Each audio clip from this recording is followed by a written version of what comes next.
Hello everyone, today we'll be talking about Givenchy pour Homme Blue Label, a fragrance I will be talking about with tremendous pleasure because to me it is a fragrance that's very nostalgic. It is something I used to wear in my 20s and I still have that bottle which is empty, and with surprise I discovered that the fragrance is, very much the same. Maybe just a tad more. I think it's a tad fresher. And I think it's a tad more interesting than the older scent. The very minor details. Now, I don't know if this fragrance gets anybody excited. It's a freshie. There's nothing else to be said about this aside the fact that it is a freshie. It's a rather simple scent. It's a scent that very much shows its time.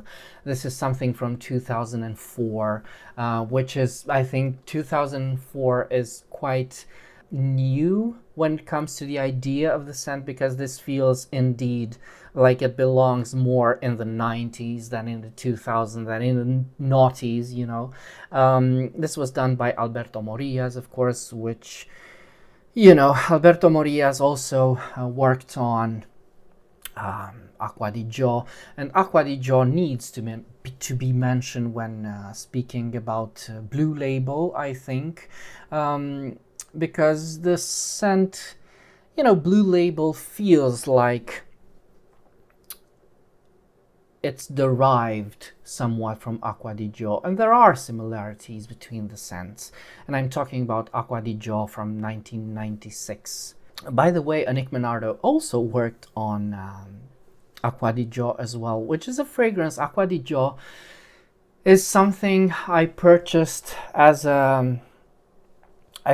a few years ago for the very first time.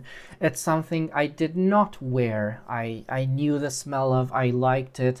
There were a lot of people wearing it back in the day, and this is why I stayed clear of it. And then I purchased it a few years ago, wore it a couple of times, and then sold it or gave it away because it wasn't.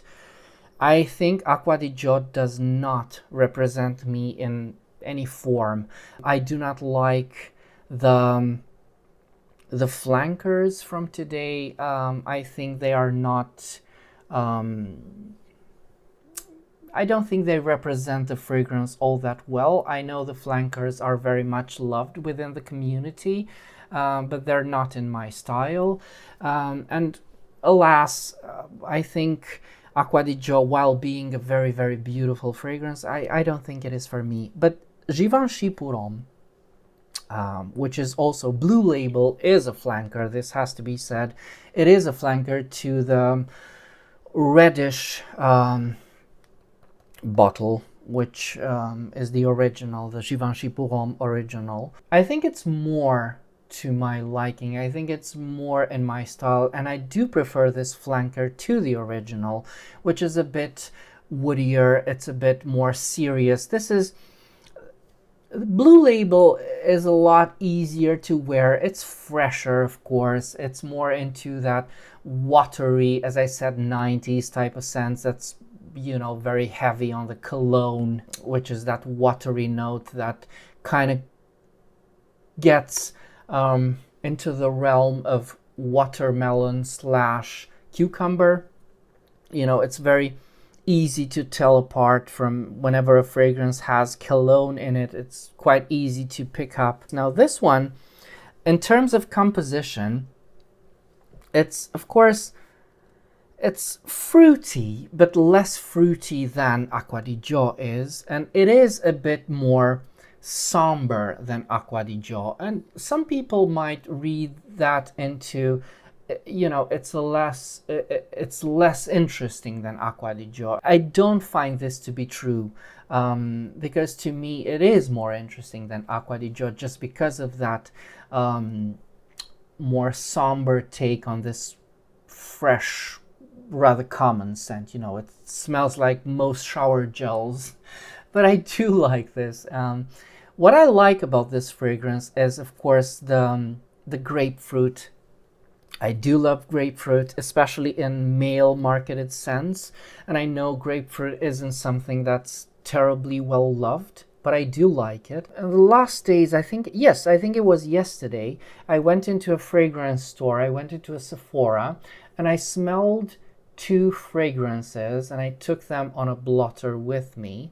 One of them was the new Herbe Vivante, or I don't know what it's called, the new H24 flanker that just came out, Herbe Vive, right? And that's very beautiful as well. That's a very beautiful trend. I think it's quite similar to the top notes of this one. I don't know how well that will do in sales, but if that's a trend, as a friend of mine said to me on the phone while speaking about Herbe Vive, if that's a trend, I think it's a good one. I prefer this fresh approach, this fresh, citrusy, fruity type of approach to green scents. The other fragrance that I tried was the new-ish Kenzo pour Homme, which, to my surprise, it was a very beautiful surprise. It smells quite close to the older Kenzo pour Homme, the older formulation of Kenzo pour Homme, with it being slightly towards more grapefruit, which is nice. And I think this is why both of them kind of reminded me of this Givenchy Blue Label, which is also grapefruity and citrusy and very, very... It has this vegetal thing to it, which is quite close to the bitterness. And I think this works very well with the grapefruit, the bitterness of Artemisia. It adds to the freshness, and I think it adds to the somber aspect of the fragrance. And this is something you won't find in Acqua di Giò, and I think it's something that is characteristic of Blue Label.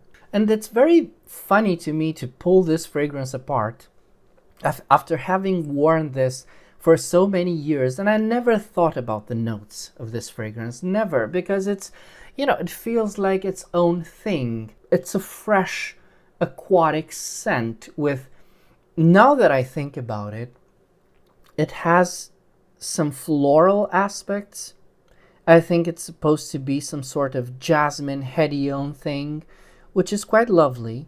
There's also the woody aspects of the fragrance, which, are mostly spicy, peppery, cardamom-y, drier, lavender sort of, woodsy type of thing. But another thing that's quite interesting about this fragrance, in the dry down, it veers more towards a very unexpected, in this type of scent, a very unexpected oak moss, woody, mushroomy, earthy type of thing that's more proper to barbershoppier fragrances, like Héritage de Guerlain, which is quite interesting, but it's very, very faint. It's not something that's terribly overt, but it is there. For that oak mossy dry down, see Acqua di Giò, because I think Acqua di Giò in its dry down is even more oak mossy than this one is. But again, this is a rather simple scent, and there's no point in searching for complexity where there isn't any.